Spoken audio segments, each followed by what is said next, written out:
いつも皆様どもどもです。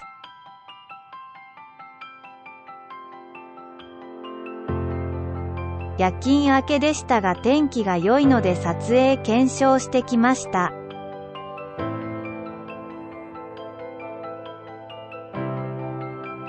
今回は XT-US3 Pro、スマホ Oppo、Reno A5、GoPro Hero 11、Pentax KS2 のラインナップで検証します。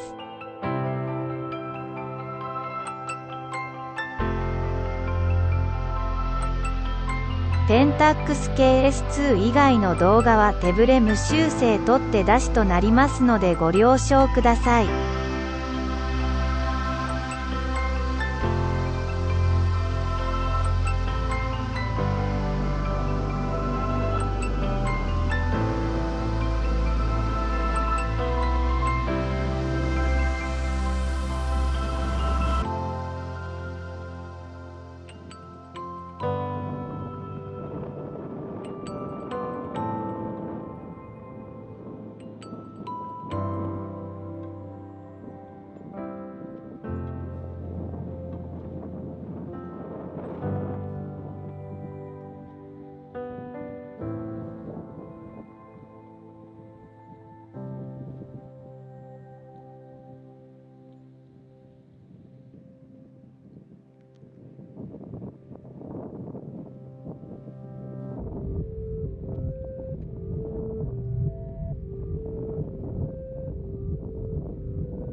ここまでご覧いただいていかがだったでしょうか？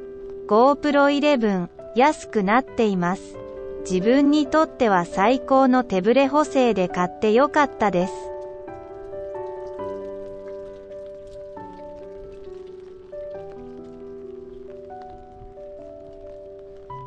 しかし GoPro 11、通常の感覚でファイルをパソコンに取り込むことができませんでした。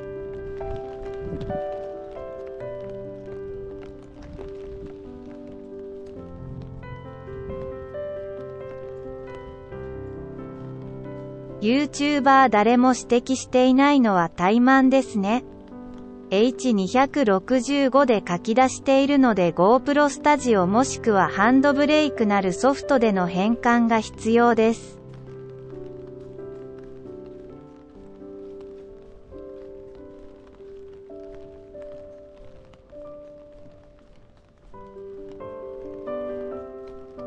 バッテリーはエンデューロで約1時間撮影可能。純正は高いので互換品で数を揃えて運用してます。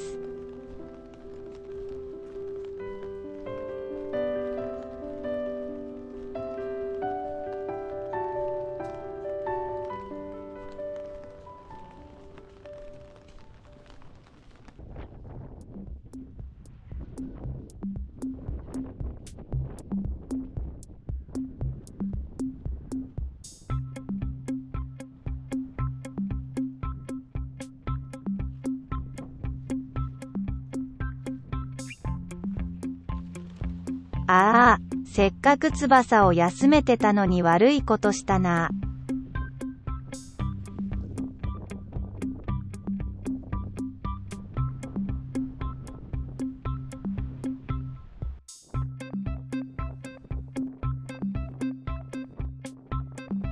今回の撮影、風がとても強くて早々に退散。